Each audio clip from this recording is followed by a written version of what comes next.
In progress. Donc, Bezat Hashem, on a la suite de notre Gemara d'Af Gimel Amud Bet dans Masechet Beitza. Et la Gemara avait introduit une nouvelle notion qui s'appelle Kedusha Achat ou Shte Kedushot. En réalité, il faut savoir que de nos jours, en Hutzala Haaretz, on sait qu'il y a ce qu'on appelle 2 jours de Yom Tov. Et le jour de Rosh Hashanah, même en Eretz Israël, il y a 2 jours de Yom Tov. Et la question est de savoir, est-ce qu'il s'agit d'une seule et même sainteté, ça veut dire d'une seule et même condition ou pas? C'est-à-dire qu'en réalité, on aurait pu imaginer que Yom Tov Rishon, c'est une première sainteté, un premier jour, et Yom Tov Sheni, un deuxième jour. D'ailleurs, on sait bien qu'il y a des choses qu'on ne fait pas le deuxième jour et qu'on fait le premier jour, pour la bracha de Shechian ou dans certaines mitzvot, etc. Est-ce que c'est considéré quand même comme une seule et même kedusha? L'incident, c'est de savoir que si c'est une seule et même kedusha, une seule et même sainteté, si l'œuf est né le premier jour et que pour une raison ou pour une autre, on dit qu'il est interdit le jour où il est pondu, si c'est une seule kedusha, à ce moment-là, il serait aussi interdit le deuxième jour. Alors que si on dit que c'est shte kedushot em, que c'est 2 niveaux et 2 relations de sainteté différentes, alors peut-être que s'il est né le premier jour, on pourrait permettre qu'il soit mangé le deuxième jour. Ça va être un petit peu la problématique qui nous est introduite par la Gemara ici, dans les paroles de Ravina. Et la Gemara nous dit, Ravina bered Rav... Donc on avait vu qu'il y avait une marloquette, comment comprendre l'opinion de Rabbi Yehuda. Est-ce que Rabbi Yehuda parlait selon l'opinion des Chachamim, avec un échange, en disant, mais vous pourriez au moins reconnaître donc ce que moi j'ai voulu dire, que le deuxième jour c'est permis, parce qu'il s'agit de 2 glouchot, et Chachamim de lui répondre, non, c'est une seule et même gloucha, les 2 jours. Nous sommes donc à la 5e ligne, la Gemara nous dit, Ravina bered de Ravula, Ama, Ravina, fils de Ravula, a dit, Acha betarnegolet aomedet legadel betsim, ve Rabbi Yehuda le ta'ame, de itle muktzeh. Alors, vous vous rappelez, mon réverbotaï, que quand on dit Amar Ravina, ça veut dire que ça peut être un nouveau sujet, alors qu'en général, quand on dit Ravina Amar, c'est que c'est le même sujet, mais qu'il y a une opinion différente. Et là, la Gemara nous dit que Ravina bered Ravula Amar, Acha ici betarnegolet aomedet tegadel betsim. Ici, nous parlons d'une poule qui est pondeuse. Et Rabbi Yehuda le ta'ame. Et Rabbi Yehuda, selon sa raison, selon laquelle, de itle muktzeh, qui tient muktzeh. Et donc, on avait quand même vu que celui qui avait muktzeh, il fallait aussi qu'il ait nolad, etc. Donc ça, c'est pour dire que Ravina bered Ravula reprenait l'idée que ici, c'est une poule pondeuse et que l'idée, c'était nolad. La Gemara dit meitivé. Ce à quoi nous objectons. Had betza shenolda b'shabbat ve'had betza shenolda b'yom tov. Quand on dit ehad quelque chose, ve'ehad quelque chose, ça veut dire qu'il s'agisse dans le cas où ceci, ou qu'il s'agisse dans le cas où cela. Autrement dit, aussi bien dans ce cas-ci que dans ce cas-là. Alors, ehad betza shenolda b'shabbat ve'ehad betza shenolda b'yom tov. Si c'est possible, hazak.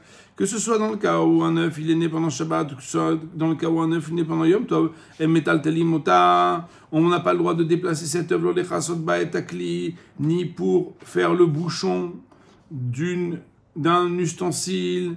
Par exemple, on peut imaginer que si un homme met un œuf sur une cruche ou sur une bouteille en haut, il pourrait le fermer, même si ça paraît une utilisation qui était un petit peu originale, et peut-être même pour nous un peu marginal, mais ça, la manière avec laquelle la Torah parle de l'utilisation la plus simple pour parler de la permission d'un muktzeh.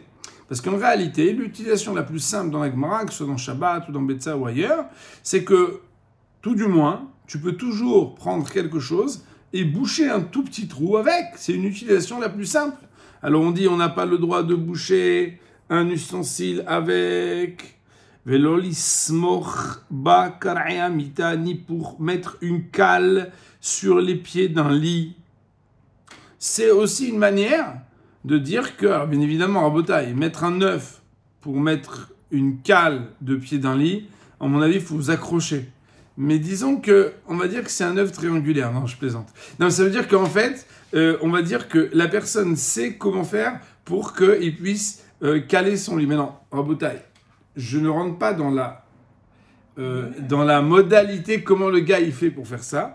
Mais en tout cas, c'est pour dire en réalité qu'on n'a pas le droit d'utiliser, même pour les utilisations les plus basiques élémentaires. Aval, Néanmoins, mais, sous-entendu, si dans la phrase précédente on parle de tout ce qu'on n'a pas le droit de faire avec cet œuf qui est pondu pendant Shabbat ou pendant Yom Tov, si on dit aval, c'est que maintenant on va parler de ce qu'on a le droit de faire. Aval kofer alea et akli bishvil shelo tishaber. Mais on a le droit de retourner sur cet œuf un ustensile, par exemple un bol, par exemple un saladier, bishvil shelo tishaber, afin de préserver que cet œuf ne soit pas cassé. Je vous rappelle que Betsa c'est féminin, tishaber est ici un féminin, troisième personne du singulier au futur, afin qu'elle ne soit pas cassée. Vesfeka asura.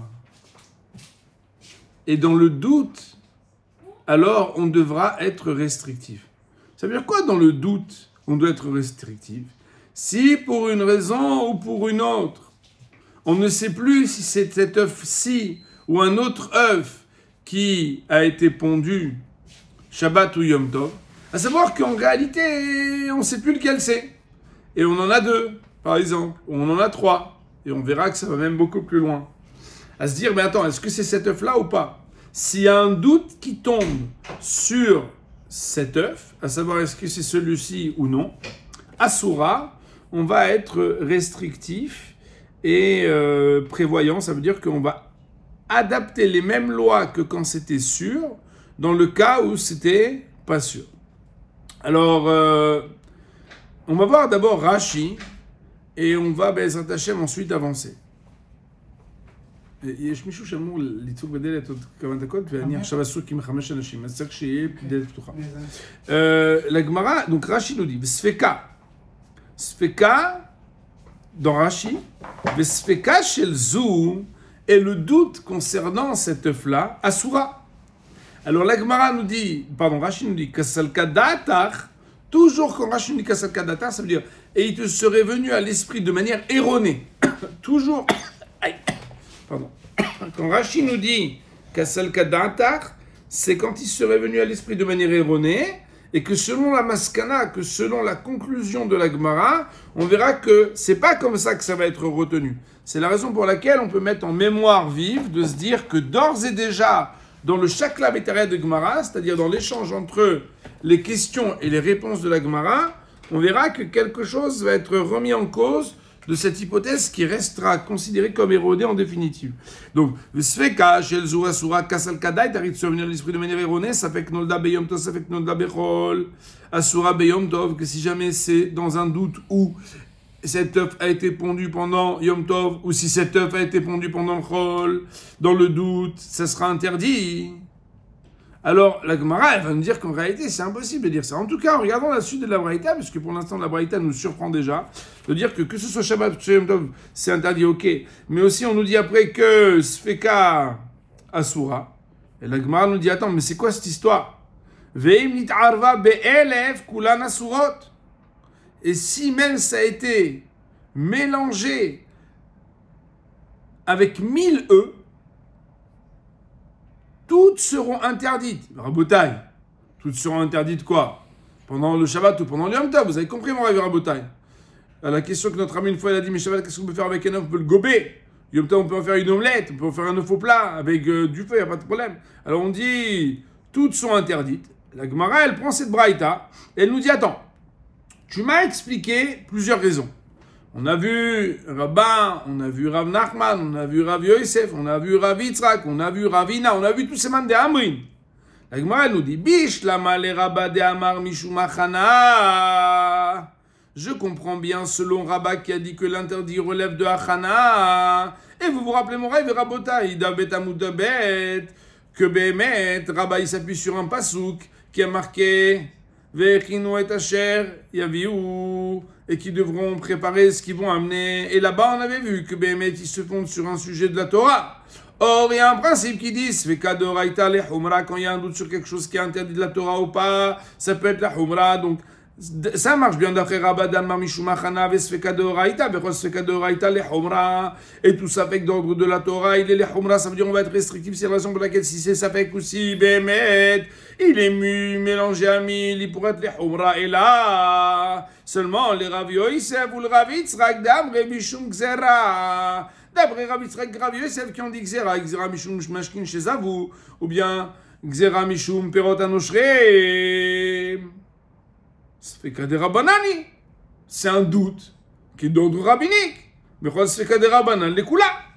Et tout doute d'ordre rabbinique, il est Sfeka de Rabbanan, les kula. La Gemara ici utilise un principe comme si c'était quelque chose qui était totalement pachout, comme quelque chose qui était totalement établi. Il faut savoir que le Rambam, dans Ilchot Mamrim, Perek Aleph, fonde le principe selon lequel il y a une différence entre Sfeka de Raïta, les Humra, et Sfeka de Rabbanan, les kula.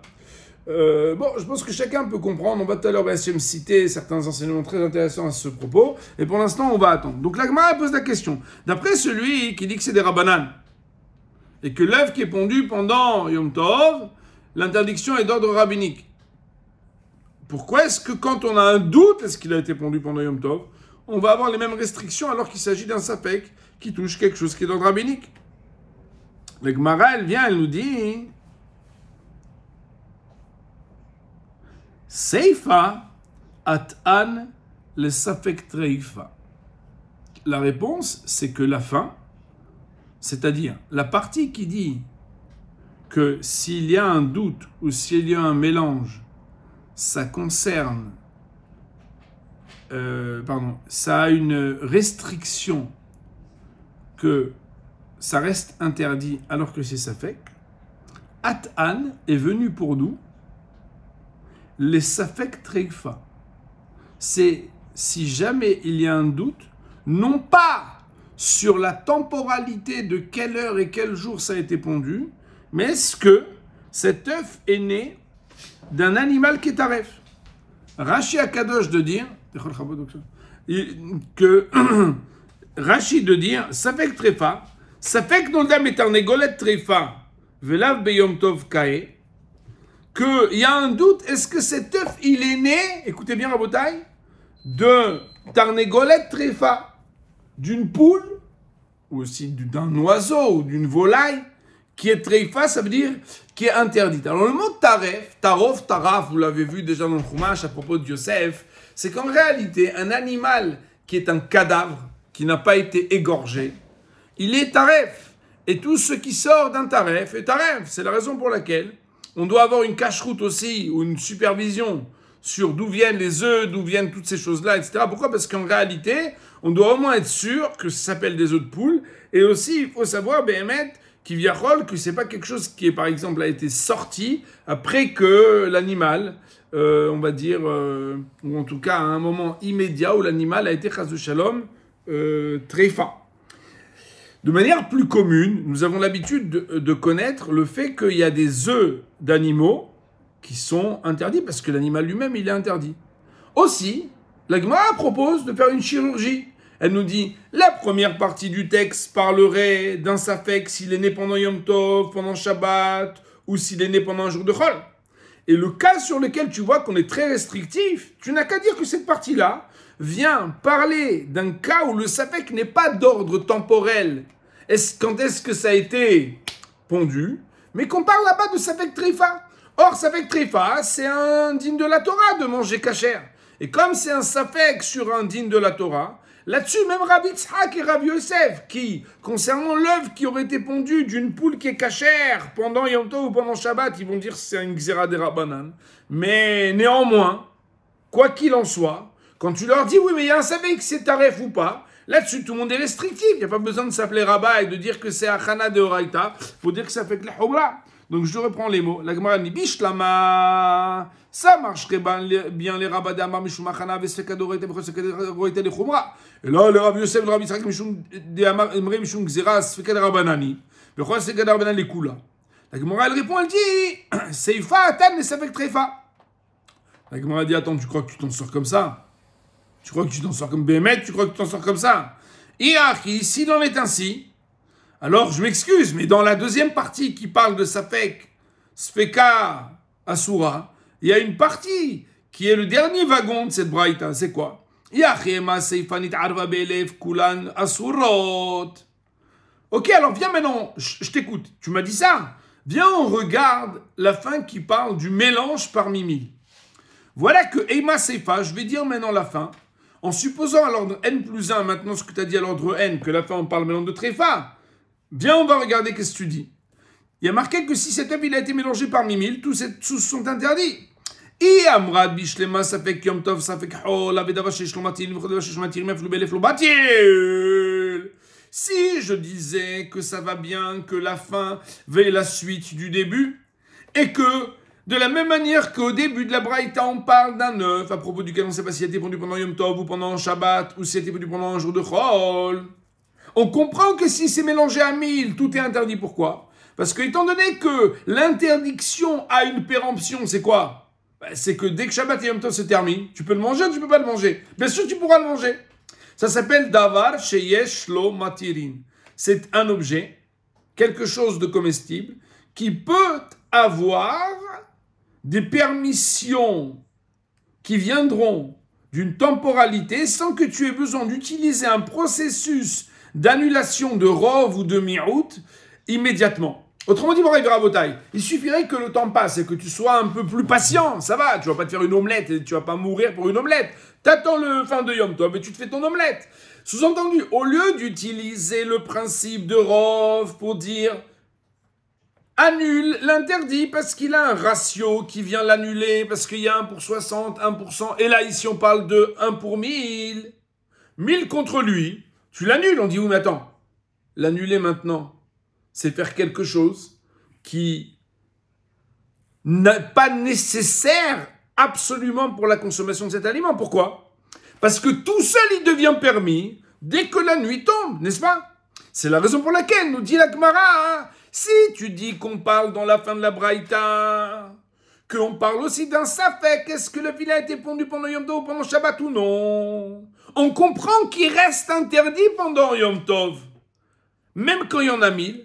Parce qu'il y a un principe qui dit que d'abord chez Yeshlomaterim, quelque chose qui pourrait devenir permis tout seul, Afilo Be'elef Lobatil, même quand il y en a 1000 contre lui, il ne le permet pas. Pourquoi?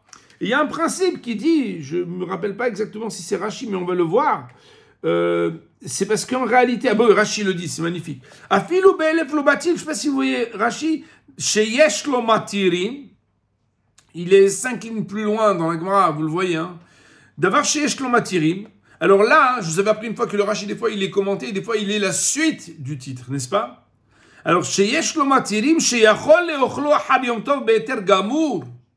c'est possible pour lui, il a la possibilité de le manger après Yom Tov d'une manière totalement permise. Ça veut dire quoi totalement permise? Attends, tu rigoles ou quoi? Dis-moi, on est des religieux, on a une kippa, on met des tzitzit. Ça veut dire quoi totalement permise? Non, totalement permise, ça veut dire sans avoir besoin d'arriver au bitul berav, à l'annulation par le rav. Ça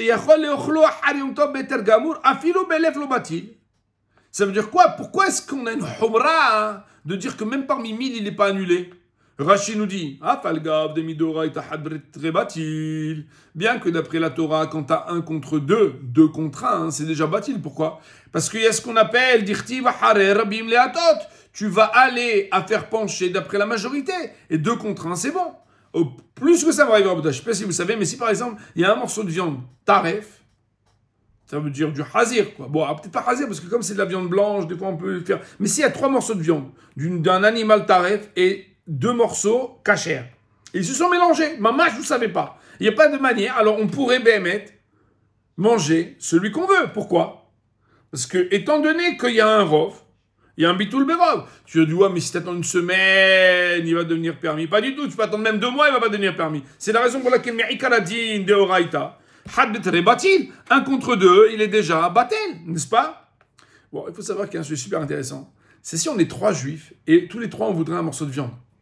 Et on dit, écoute, voilà, moi je vais prendre celui-là, parce qu'il y en a 2 contre lui qui font le rov. Et l'autre il dit, bah tu sais quoi, moi ça tombe bien parce que je vais prendre le deuxième. Et il y a 2 contre lui qui font un rov. Et le troisième, il dit, mais Rabotai, moi aussi j'ai faim.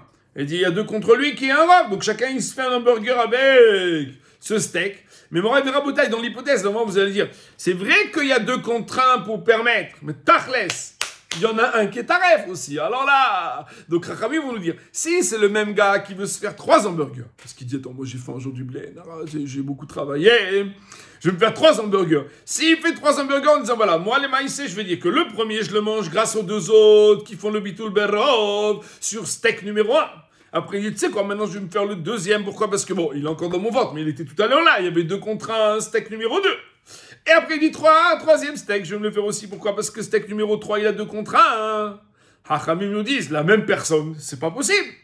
Parce que la même personne, mimaïn afshar, de deux choses l'une, quoi qu'il, t'en as mangé un qui était taref. Mais si par contre c'est trois juifs différents, alors là, chacun il vient et dit, attends, moi, vis-à-vis de mon steak, j'ai faim mon gars, 2 contre 1 égale rov, je peux le manger. Là-dessus, il y a une mahloket à poskim, mais il y a des poskim qui disent que, étant donné que chacun pour son steak, j'ai rien contre les steaks, ni pour les steaks, j'aime bien, c'est vrai, mais c'est un exemple. Donc si chacun c'est pour son steak, pouvoir manger son steak, il se dit qu'il a 2 contre 1, il y a des poskim qui vont dire, c'est permis, puisqu'il a un rov contre lui. Rachid nous dit, bien que midoraïta habib terbati, il 1 contre 2, c'est déjà 2 contre 1, ça donne le bitoul, ça annule la harab la tout ce qui est marqué dans le passouk, on va d'après la majorité. Regardez les mots, alors là c'est une forme verbale qui est différente, qu'on ne connaît pas bien. Ahmour rabbanan. Ahmour, ici ça veut dire ihmiru en hébreu. Ahmour rabbanan veut dire ihmiru.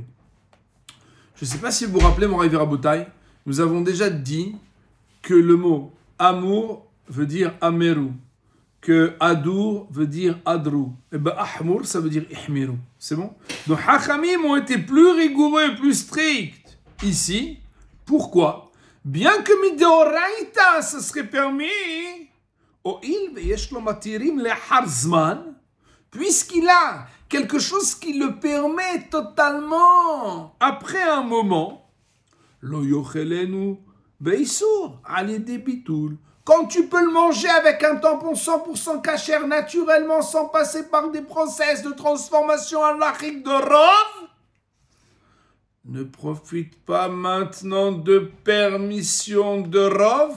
Si tout seul, tu n'auras même pas besoin de parler de bitul berov. Lorsque behemet, les choses deviendront permises automatiquement toutes seules. Progress. Alors la Gemara nous dit, et là, donc ça marcherait bien si tu dis que la fin de Braïta va avec le début de Braïta, que c'est le même sujet, et qu'on pourrait comprendre que si on parle de Safek Beitza chez Nolda Beshabbat Veyom Tov ou Safek Nolda Behol, qu'on comprend qu'il y a la dernière partie de la Braïta qui dit In ta'arva be'elef, afilu be'elef lo batil. On comprend parce que c'est d'avoir chez Shlomo Tirim. Et là, cependant, si tu dis que la deuxième partie de la Braïta, elle parle de Safek Treifa, parce que tu as dit Sfeka Assouré, tu es obligé de dire que quand même, après on va continuer la troisième partie, tu veux dire qu'elle va continuer aussi à parler de Safek Treifa. Vous comprenez mon Rav Rabotai ou pas? Parce que si tu dis que le début de la Braïta parle de Safek Nolda Beshabbat, Safek Nolda Tov, tout d'un coup en plein milieu et parachuté, tu me dis, bah oui, la Seifa, elle parle de quoi? Elle parle de Safek Treifa. On te dit, ok, fine, cher juif. Mais si ça fait que treifa, ça veut dire que toute la suite de la braïta, ça fait que treifa. Or, ça fait que treifa, tu me dis, c'est humra, fine. Mais dans la suite, quand tu dis ta'arra be'elef, lo batil, la Gemara, elle dit, ça fait que treifa, de vache, elle lo matirim. Ça fait que treifa, si tu as un doute, est-ce qu'elle est née de je sais pas quel animal, ou d'un animal taref ou pas, c'est pas quelque chose que parce que tu vas attendre 1 semaine ou 2, ça va changer, tu vas dire, non, finalement, maintenant, ça s'est clarifié, on sait que ça va être une poule cachère. Pas du tout. Si c'est comme ça devrait être battel dans le rov. Et que comme il y a 1000 contre lui, qu'est-ce que tu me rappelles que tu vas me dire qu'une ta'arva be'elef lo batil? La Gemara elle dit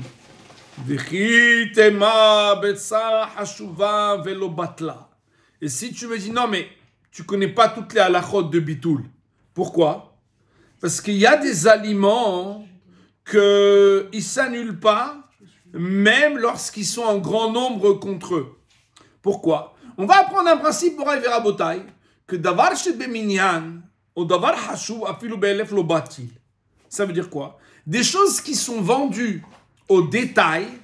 Je ne sais pas si vous achetez dans votre famille les œufs au kilo, mais normalement les œufs, on ne peut pas les acheter au kilo. On achète 12 œufs, on achète 18 œufs, on achète 30 œufs. Bon, après, je sais pas, peut-être qu'il y en achète bien qui achète 2 ou 3, je sais pas, mais normalement, on achète. Et en fait, il y a des aliments qu'on achète par minyan, par nombre. Et à partir du moment où on les achète par nombre, nos hachamim vont nous dire que ça donne une hashivut. Hashivut, ça veut dire un ordre d'importance. Au finalement, je sais que vous allez dire, oh, ça va, moi, tu sais, je mange plein d'omelettes tous les jours. Oui, mais quelque part, ça donne une définition de l'aliment qui est différente que quand tu dis donnez-moi un demi-kilo, donnez-moi un litre. Parce que quelque part, le demi-kilo ou le litre, il appréhende l'objet d'une manière globale et pas chacune des parties. Alors qu'ici, en réalité, on est en train de dire que chaque œuf et chaque aliment, il a une importance. Nous vont nous dire que d'abord chez Béminyan ou d'abord Hachouv, un objet qui s'achète au détail, se nomme au détail ou pas, ça va donner une différence dans la manière avec laquelle il pourra ou non être annulé dans les lois de Bitoul. La Gemara nous dit, V'chi teima, et si tu viens me dire que, excusez-moi, Beitza hashuva velo batla, que l'œuf c'est quelque chose d'important et c'est pour ça qu'il ne s'annule pas. La Gemara dit, ça dépend. Ça dépend de deux manières avec laquelle on va dire une certaine braïta. Ani haleman de amar kol shedarkoli manot shaninu, et là leman de amar et shedarkoli manot shaninu, maïka le mema. Il existe une Mishnah dans Masechet Orla qui a une discussion sur la manière avec laquelle excuse-moi, ne pas bouger la table. Est-ce que les éléments qui ont été cités, c'est une liste exhaustive ou non exhaustive? Qu'est-ce que ça veut dire exhaustive? Ça veut dire, est-ce que les éléments qui ont été cités sont les seuls et que tout ce qui n'a pas été cité ne fait pas partie de la liste des choses qui sont à considérer comme ayant la même loi que la Braïta? Ou bien non, c'est qu'en réalité la Braïta ou la Mishnah a donné des cas qui sont représentatifs, que si tu trouves le point commun de ces différents cas, tu pourrais appliquer que tout ce qui a les mêmes caractéristiques que les cas qui ont été cités. Tu as appris un principe. Autrement dit, Moraï Verabotai, est-ce que c'est une liste exhaustive ou non exhaustive? La Gemara dit, Alima ani haleman de amar.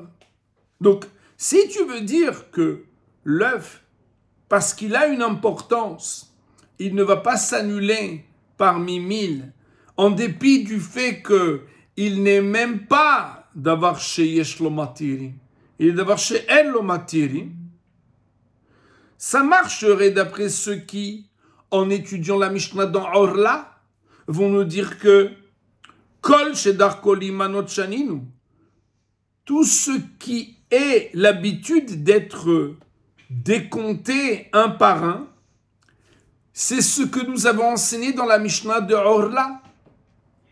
Et là, mais le mandamar, d'après ceux qui disent et shedar koli manot shaninu, ce que nous avons enseigné ne vient pas considérer tout ce qui pourrait être apparenté au cas de la Mishnah de Orla, mais uniquement être ceci, ce que on a dit sur eux, nous les hakamim, qu'ils sont ceux qu'on a l'habitude de vendre au détail. Maïka le memar. Comment tu pourrais t'en sortir? Et c'est vrai que méthodiquement, nous avons l'habitude d'abord de citer un texte avant de parler de ses interprétations. Mais la Gemara ici vient d'abord nous donner des opinions sur l'interprétation, après quoi elle nous cite le texte de référence d'origine. Des Tanan, car voilà qu'une Mishnah nous est donnée, et qui nous dit Mishayulo havile tiltan shel klei akerem. Celui qui avait des tas ou des bouquets de tiltan. Alors, je sais pas, je pense que tiltan, Rashi nous dit c'est min kitniot, kitnit le matek dera, phylogère, fougère, belaz. Je sais pas si c'est comme ça qu'il faudrait traduire, mais disons que si on voit Rashi, phylogère, je pense qu'on pourrait dire que c'est une fougère, mais peut-être que je dis n'importe quoi. En tout cas, c'est un type de légumineux qui est servi d'épices dans les marmites. Donc, celui qui avait des havilé tiltan, de Klia Kil'ae à Kerem. Alors, je vais vous expliquer ce que c'est. Dans Masechet Kil'aim, il existe là-bas des règles que de la même manière que dans les habits, on n'a pas le droit de mélanger le lin et la laine. Ça s'appelle Kil'aim. De la même manière, dans les plantations, nous n'avons pas le droit de mélanger des espèces qu'on n'a pas le droit de mélanger. Ça veut dire qu'on ne mélange pas les espèces les unes avec les autres. Et c'est pour ça qu'il y aura des lois d'espacement dans les plantations pour ne pas arriver à enfreindre les lois de kil'aim. Et il y a ce qu'on appelle les kilae akerem. Il y a des choses qu'on n'a pas le droit de mélanger avec les vignes. C'est la raison pour laquelle il faudrait tracer des délimitations de champs qui vont faire que Behemet, kilae akerem, des choses n'ont pas le droit d'être mélangées à la vigne. Si quelque chose a été mélangé à la vigne, c'est interdit à la consommation. Et l'avenir de ce qui a été interdit, c'est de les brûler.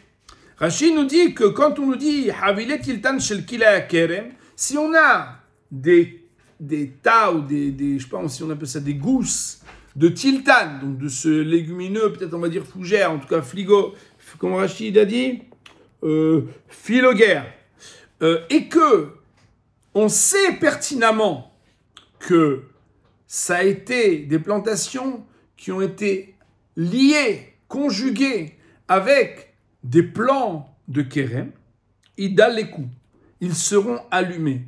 Le mot idalekou, allumé, veut dire qu'ils vont être brûlés. Rashi nous dit, idalekou, kedin kilae kérem, comme la loi de ce qui concerne tout ce qui est kilae kérem, chez Nehemar, car il est dit, pen tukdash, de peur que ça soit sanctifié. Et nos Hachamim nous disent, tukdash, c'est tukad esh d'asire be'ana'a. C'est que tukdash se subdivise en deux mots, c'est tukad esh. Tukdash, tukad esh, ça veut dire que le feu va brûler. Et pourquoi est-ce qu'il faudra qu'il soit brûlé? Parce que ça s'appelle asur be'ana'a. Asur be'ana'a, ça veut dire qu'on n'a même pas le droit d'en tirer profit. La caractéristique de quelque chose qui doit être brûlé, c'est que on n'a pas le droit d'en tirer profit. Nous dit la Mishnah, Nit'arvu be'acherot ve'acherot be'acherot kulam idaleku divrei Rabbi Meir. Si se sont mélangés avec d'autres et d'autres avec d'autres, tout doit être brûlé. Ce sont les paroles de Rabbi Meir. Recording in progress. La Mishnah de nous dire, ce sont les paroles de Rabbi Meir. Hachamim omerim ya'alu be'achat u'matayim.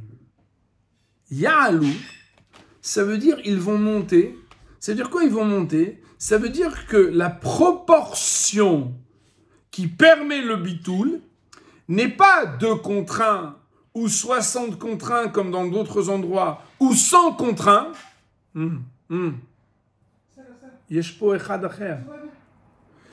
Mais il faudra qu'il y ait 200 contre 1. Ça veut dire qu'il y a une humra concernant les kilae kérem et les mélanges. Shaya Rabbi Meir Omer. Pourquoi Rabbi Meir était-il moins restrictif que... non, mais excusez-moi, je me suis embrouillé. Pourquoi Hachamim sont-ils moins restrictifs que Rabbi Meir? Et pourquoi Rabbi Meir est-il plus strict en disant que tous devront être brûlés? Parce que Shaya Rabbi Meir Omer etch darko limnot mekadesh. Rabbi Meir de dire ceux qui ont été cités ont la kedusha de devoir être brûlés, mais pas d'autres. Hachamim omerim eno mekadesh. Mais Hachamim de dire, non, ils ne vont pas transformer ce avec quoi ils sont rentrés en contact. Et là, shishat varim bilvad. Seulement 6 choses uniquement. Rabbi Akiva Omer, Rabbi Akiva dit non, il n'y a que 7 espèces, Shiva, Ve'elwen. Et voilà lesquelles sont-elles. Regardez-les bien, même si on ne les connaît pas. L'important, c'est de savoir, est-ce qu'on a aussi des Havilet Tiltan, Moraï Verabotai? Vous avez compris? Et il y a marqué là-bas, Elwen, Egoze Perech, Rimone Badan, Haviot Setumot, Halipe Tradin, Kelahekeru, Vedlaat Yevanit, ou Yonit. Et là, il y en a 6, Rabbi Akiva Mosif, Avki Karot Shel Baal Habayit. Et là-bas, la Mishnah de dire, Araoui le Orla Orla, ceux qui sont associés aux règles restrictives des lois de Orla. Je vous rappelle, Moraï Verabotai, que Orla sont les 3 premières années d'un arbre fruitier selon lequel on ne peut pas le manger. 4e année, ce qu'on appelle Neta Riv'ai ou Kerem Riv'ai. Et 5e année, on peut commencer à les manger. Mais on dit à Raoui les Kla Kerem. Veitmar ala, et sur cette Mishnah qui donne mahloket entre Rabbi Meir et Hachamim, il a été dit de sur Rabbi Hanan amar et shdakolim not shanin, Rabbi Shimon Lakish amar que shdakolim not shaninu. Que de la même manière qu'il y a de mahloket Tanaïm, comment expliquer? De la même manière, il y a de mahloket Amoraïm, de s'affilier à l'opinion des Hachamim et du Rabbi Meir. Alors la Gemara, elle reprend, elle dit Ani haler Rabbi Shimon Lakish. Ça marche bien tout ce qu'on a dit d'après Rabbi Shimon Lakish qui dit que c'est exhaustif et pas non exhaustif. Et là, le Rabbi Hanan, Maïka, le Rabbi Hanan qui dit Kosh Takolikdo, l'hymnote. Qu'est-ce qu'on va pouvoir dire? Alors la Gemara, elle dit une réponse, mais on ne va pas la voir aujourd'hui. On va la voir la prochaine fois. On va dire pour aujourd'hui, Amen ve Amen.